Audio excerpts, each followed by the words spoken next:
Okay, and we are live.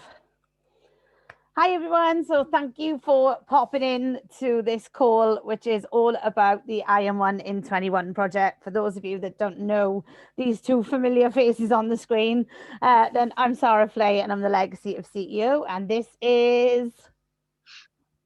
Leighton Morris, last time I checked. And I'm Chief Networking Officer for Legacy, and we're the two, I don't know, the two crazy people at the figurehead of the company. Yeah, the brains behind the operation or something No, like that. I'll say you're the brains. I certainly ain't. You're the microcell. No, I Yeah. come up with silly ideas, and you somehow implement them. Yeah, there you go. Perfect. So we thought we'd pop on a quick video to let you know about the launch of IM1 in 21. We've been doing a little bit of a media campaign around it leading up to today. So we thought we'd just share with you to lay it all out, what it is, what we're doing, and then kind of how you can get involved. So that's about it, nearly. That Sounds like a sums it plan up. to me.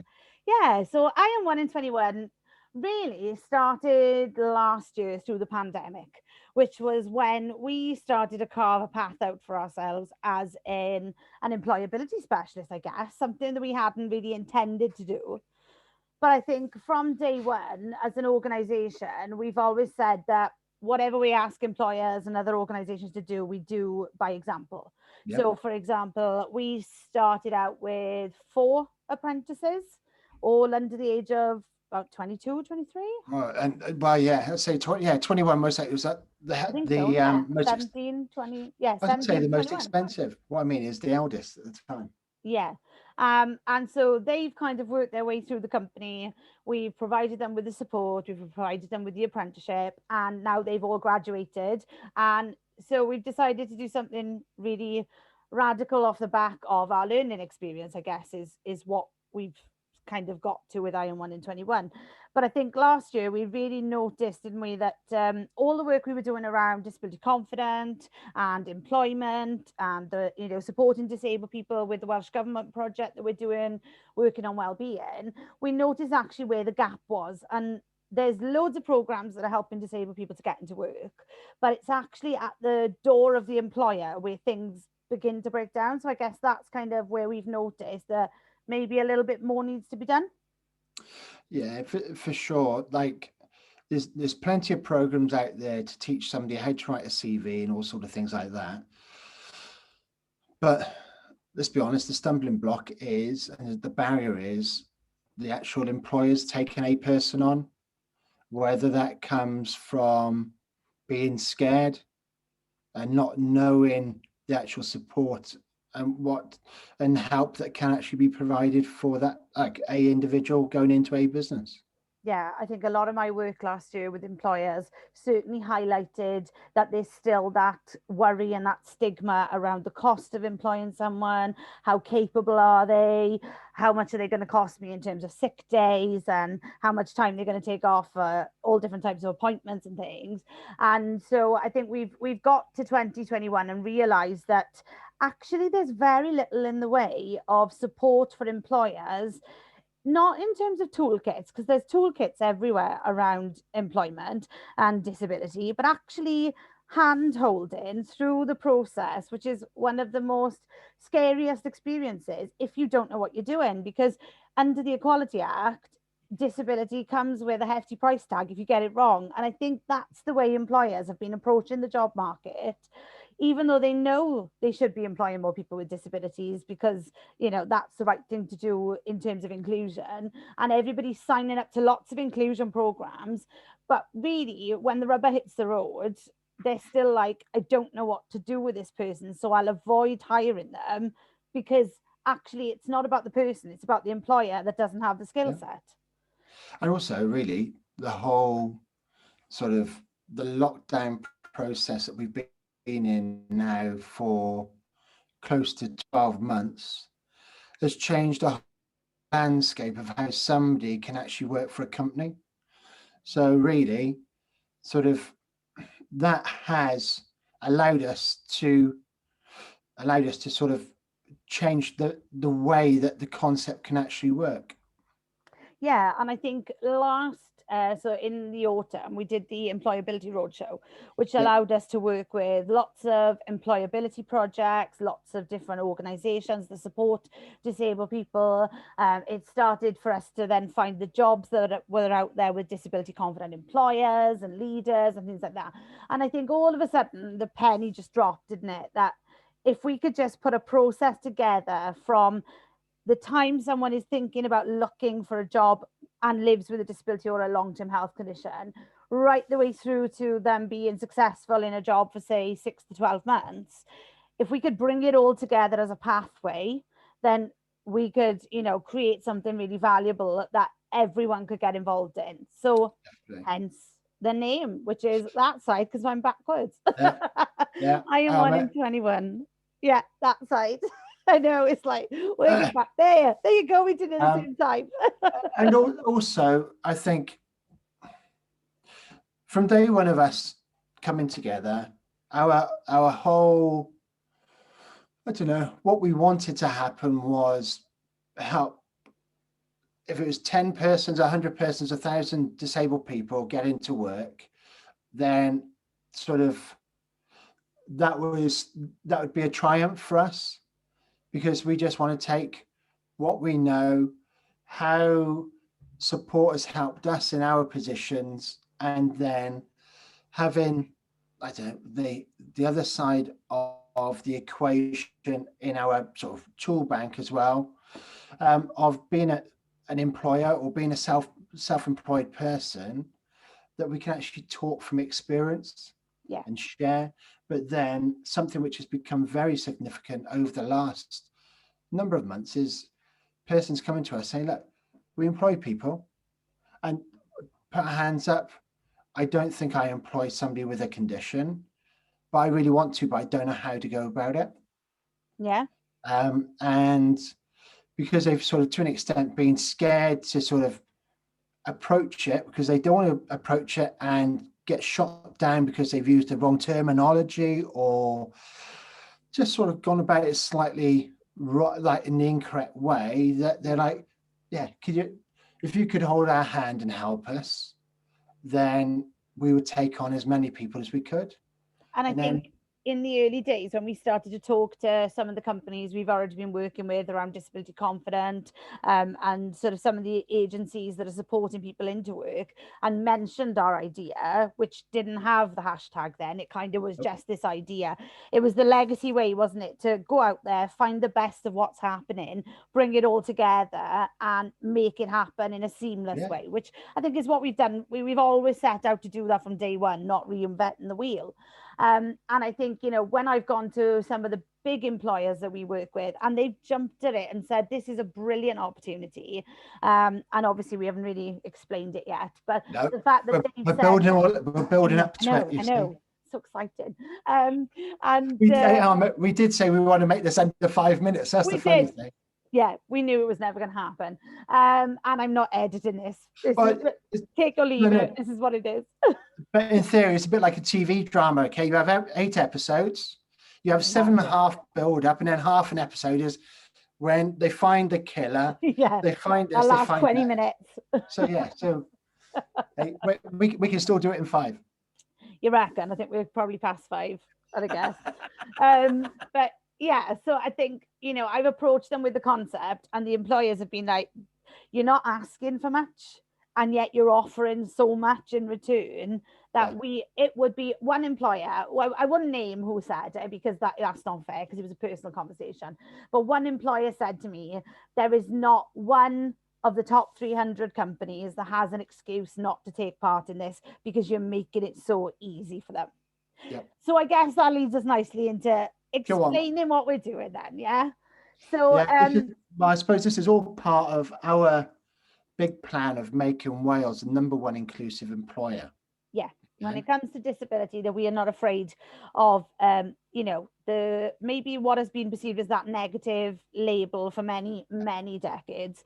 We are now trying to change that perspective and certainly become a leading light as a nation, aren't we? And I think the one thing that's really important for us is that we're not asking people to do something we're not prepared to do ourselves. Now, we could have quite easily have said, for the last 2 years, we've been doing this, and this has become our model within Yeah. our organisation. But oh no, we're not settling on 5 people having gone through an apprenticeship in 2 years. No, no. So we'll hold the thought on what we're contributing. Yeah. But so for those that don't know what's going on, I Am 1 in 21 is our pledge to bring together the process. So as I've already said, the process of someone who identifies as living with a disability or long-term health condition, the organizations that may be involved in that person's life. So whether it is a housing provider, a college, a school, A a disabled DEA. person's organization, a job Yeah. coach within the job center, disabled person's employment advisor, whatever it is, anyone who's part of that journey of that disabled person's life, coming together and working together to ensure that that person not only gets to find an employer that is willing to offer I am Yeah.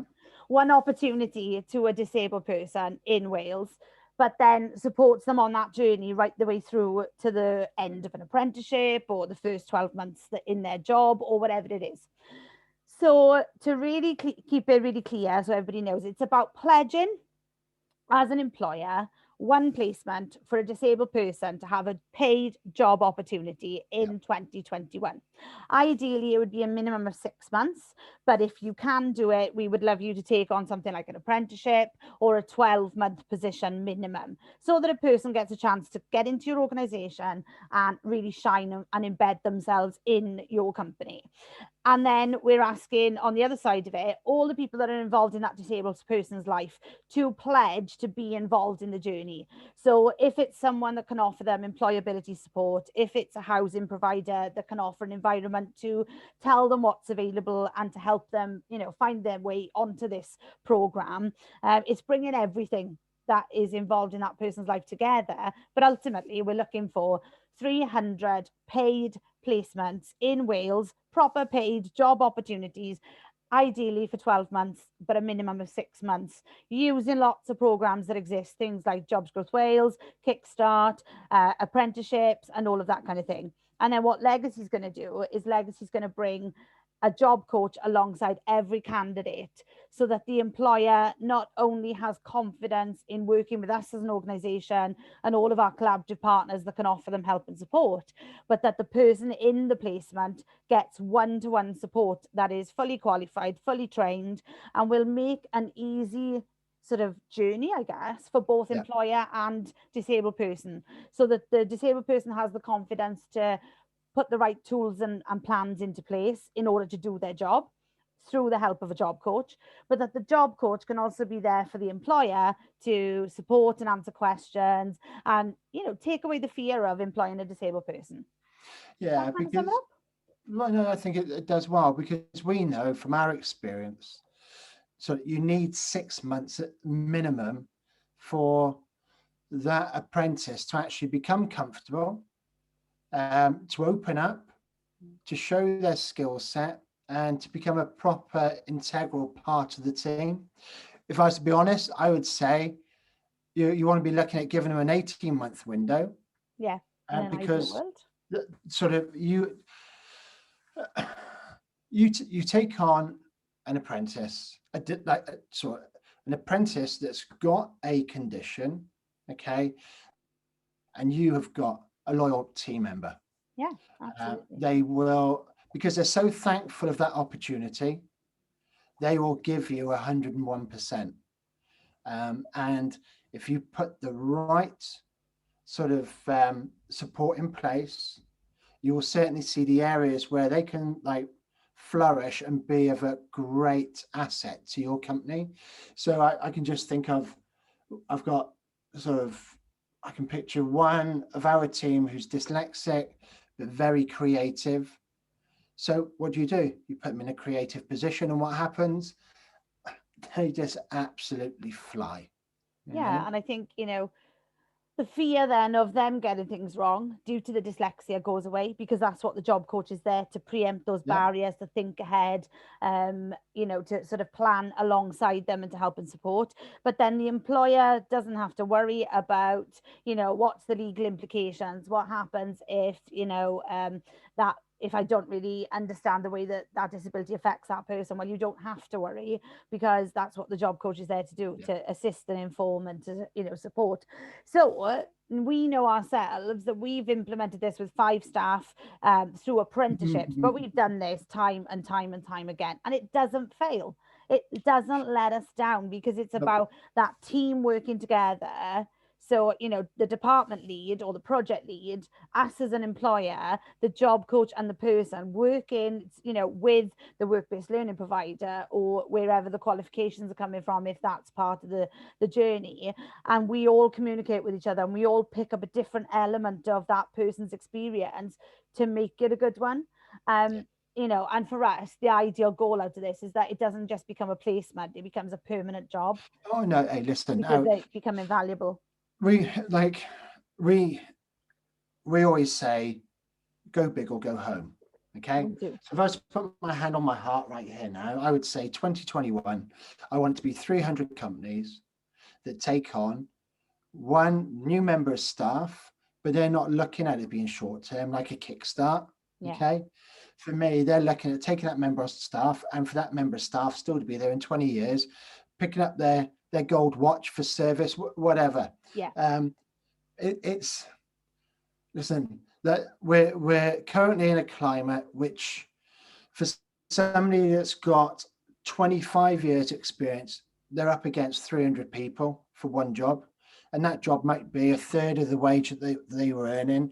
It's just they have got this want to work and to feel the value. Okay, so straight away that's making it harder for anybody that hasn't got the experience.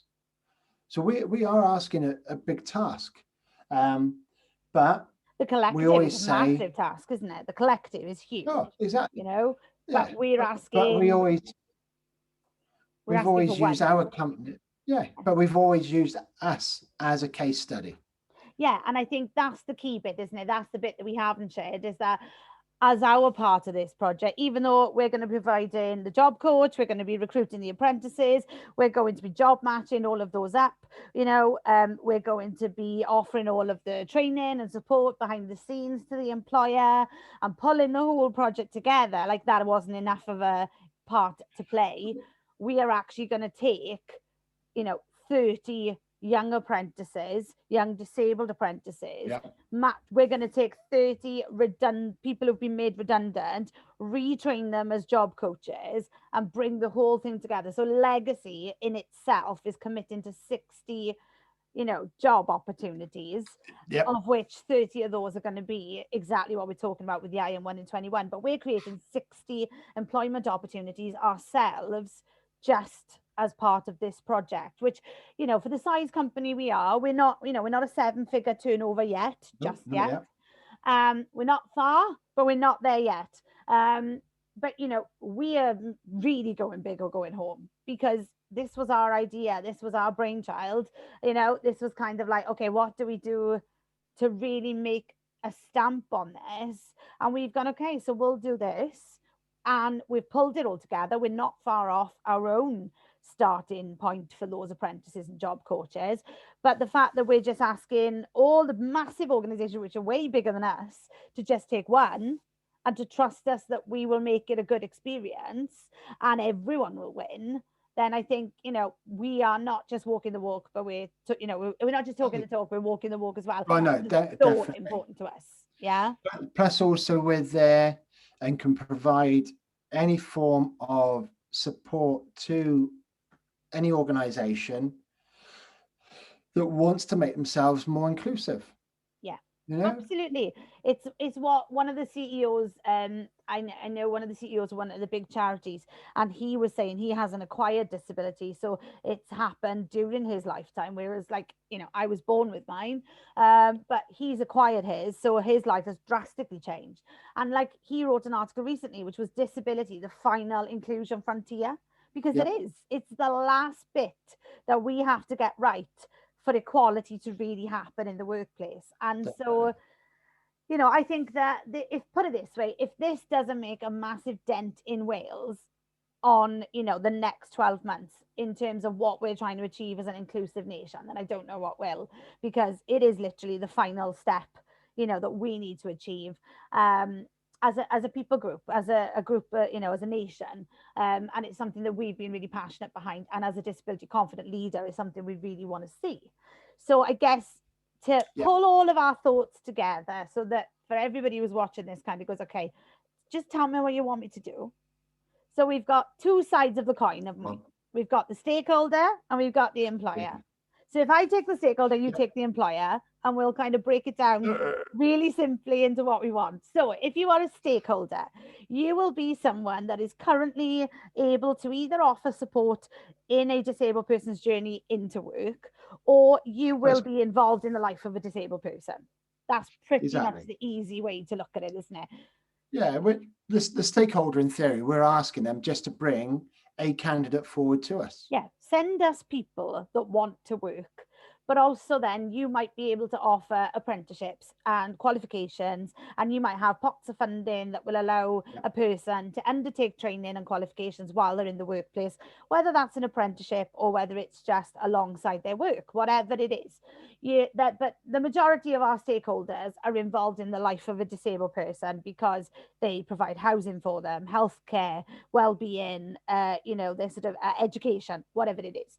So if we're asking you to pledge that you will support this journey by becoming a collaborative partner, by becoming a stakeholder, and pledging that you will become, so I will become one disabled candidate supporter, I will become one education provider, those kinds of things. It's about getting involved in the journey, isn't it? And then and they're really vital to making all of this work, because we have to find 300 candidates. Yep. So it's not even about the employer bit, which is the challenge. It's actually about finding 300 disabled people who want an opportunity. Now, we're a big nation, we're not a teeny weeny group of people. It's not like we're trying to find 300 or 20,000. We have got the odds in our favor to try and find it. When you think one in every 5 people lives with a disability, a health condition, or a mental health condition, the pool is huge. Right. I tell you what, after what we've gone through 2020 and what we've gone into in 2021, Absolutely. literally 5 in 5 people are going through some form of mental health at the moment, if we're to be honest. If we're all honest, anxiety, exactly, anxiety, worrying, God knows what else that we're living with on a daily basis. Yeah. This literally could apply to every youngster. So yeah, and then I am 1 in 21, ... employer. Yeah. Okay. We have got some absolutely fantastic businesses in Wales. Okay. The likes of your Admiral, your Iceland. Okay. Yeah. We could be here rolling them off. Oh yeah. We have the list, Leight. We have the list. We do have the top 300. You're on our list. This mission, this sort of pledge, this vision that we've got doesn't just apply to the top 300 companies. This applies to anybody that's got a business in Wales. Okay. Yeah, I think that's really important, right? Because both of us come from business owner backgrounds. We both had our own separate ventures before we came together to build this. And I think that's one of the things that was always playing on my mind, that we don't want this to just be about the top 300 or the fast growth 50. We've identified all of these pinnacle sort of companies that could offer this. But actually, one of the most valuable ways you could do this is if you are a small business and bringing someone into a business where you're in charge of the culture, you're building something really inclusive, and disability is the last piece of the puzzle as well. With all the help and support and all the financial incentives that are there, this can become a really viable option to grow a workforce and do something really valuable at the same time. So I think it shouldn't be, it shouldn't be underestimated that the small business could have a massive part in this project as well. So I think, like for me, it doesn't matter if you're a 100 million turnover, a 10,000 turnover, you give opportunity to one person that just needs that sort of foot up on that ladder. I tell you what, you won't realize how much of a knock-on effect that has, because you'll have mum and dad at home that are worried that their kids not going to get that opportunity. Yeah. So how on earth do they get on that roundabout sort of thing? Yeah. So you're talking of family mental health. Okay, you're talking about just that home environment. Right, one of my favorite outcomes of our vision that we've done for ourselves already, and we started 2 years ago, is Richard. Okay, anxiety levels, no self-belief. All he wanted, and he wasn't like like a 20-year-old we're talking, he was in his 30s. Yeah. He just wanted opportunity to show he could be part of a team. He's such a classic example as well, because he had been on every work program. He had done Yep. everything he was asked to do. He had undertaken course after course. But the reality was he didn't have the experience to do the job that he wanted to do, which was All, graphic yeah, designer. all the confidence. Yeah. And and it was, we didn't necessarily plunge him straight into a role where he was, using Photoshop and all the different, techie bits and pieces. We started him on a piece of software that could just get our ideas out of our heads, and he could mess around with templates and backgrounds and all things Yep. like that. But slowly but surely, we've unlocked this graphic designer. Um, and I think that's the key part as well, isn't it? That we're not looking to put people in as a finished article. We're looking for companies that are willing to mold and shape people into something that can be really valuable. And that's kind of the whole key to this, is Oh, because they don't have the experience, they don't have the background. We're asking for the entry level opportunities where they can be shaped and molded to suit a company long term, or to yeah. work with you for 12 months and then move on to someone else, because they've gained the skills and the confidence and all of that kind of thing. But it's Oh, got to start with experience, isn't it? yeah. But also with Rich as the example, um, he's now in close to a public speaker. I For know. somebody for somebody that wouldn't say two words, for those that saw the webinar that we were kindly invited to be part of for Kafili, the employability um, section, Rich actually came on and was part of our presentation, which And they loved him. 6 months ago, 6 months ago, I would You never have wouldn't have done it. expected that, No, you right? wouldn't have. But this is why we're passionate.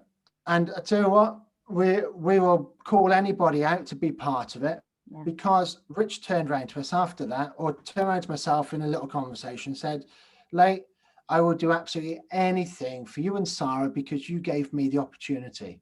Yeah. I'm here today because of you two, and you saw something that you thought you could work with. Okay. And how many times have we not heard Personally, that in our own company? oh, exactly. You can all, I'll never be desensitized to it, because it literally just gives me that this is the whole reason why we exist, and we could be doing this on a national scale, which for me is everything. I will be a happy bunny at the end of this year if we get this up and done.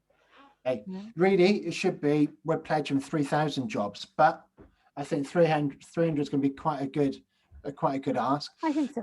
Right? We always highlight top 300 or the fast growth, because for me, they should be the companies leading by example. All right.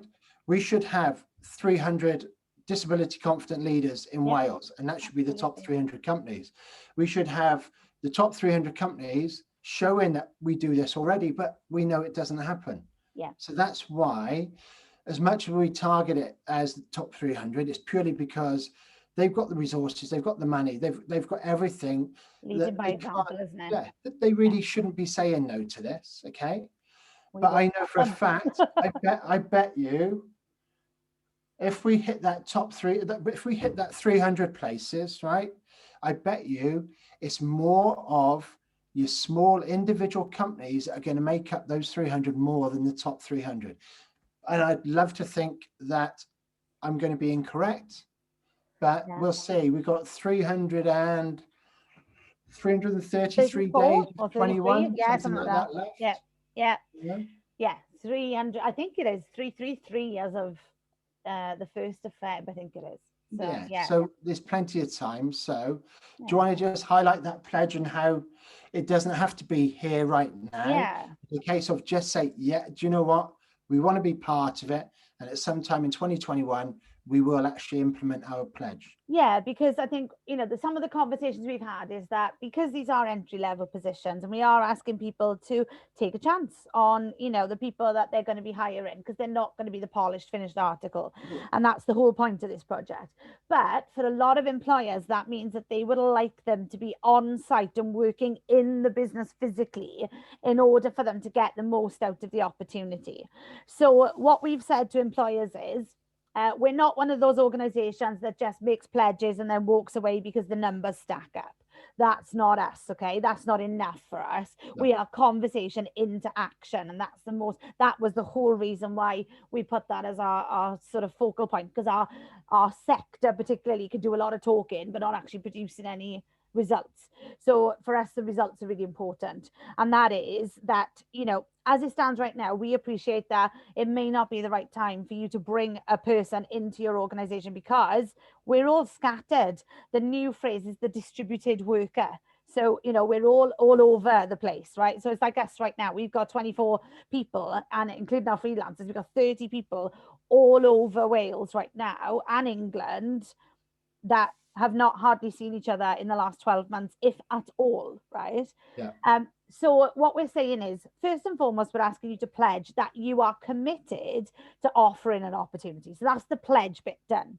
But that's not good enough for us, because you have to then follow through with it. But what we're saying is, look, there is light at the end of the tunnel with everything that's going on with COVID right now.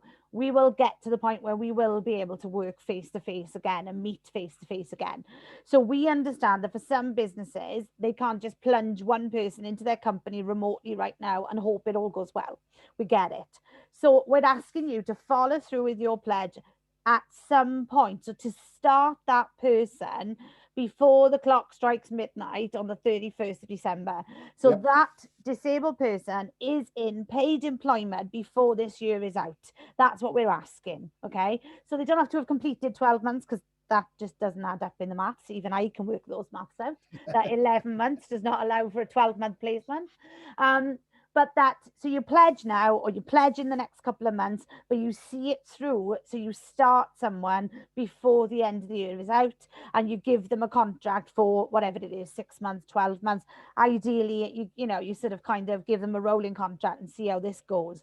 And that's what we're asking people to do. Sign up on the dotted line and say, I'm wanting to be part of this, and then follow it through with the action of actually hiring someone and giving a job contract to someone. Yeah. So yeah, that's what we're asking. And I'd say one thing I would highlight is don't pledge if you're thinking of just giving a token job. Okay. We don't want you just think, oh, okay, we'll take them on, they can stack shelves. They can count buttons. We don't want that. We want you to actually give a proper job, like you would give a fully able person. And like we've highlighted, it's just that giving them that sort of that first step, give them that first opportunity to actually let them prove to you that you made the right decision and that you want another 299.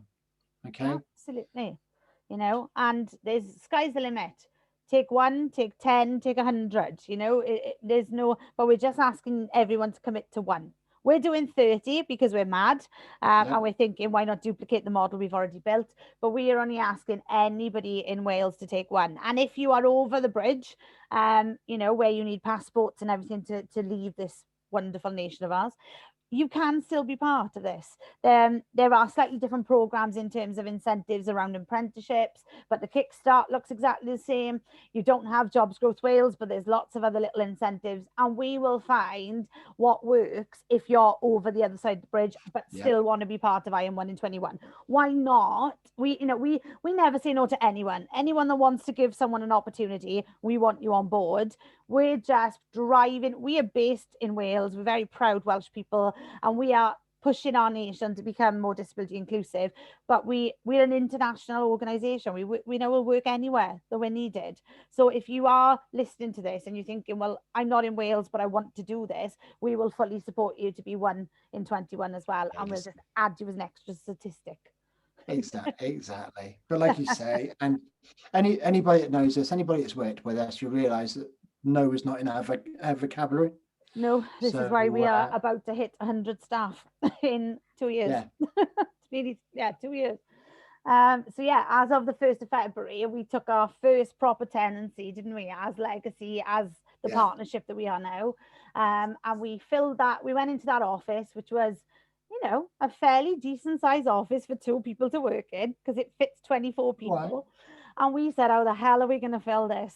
And now we're up to 7 offices in the building, I think it is. 7 offices, possibly looking at 8 offices And now. we still haven't got a clue how we're going to accommodate them all if they all came back on site in one go.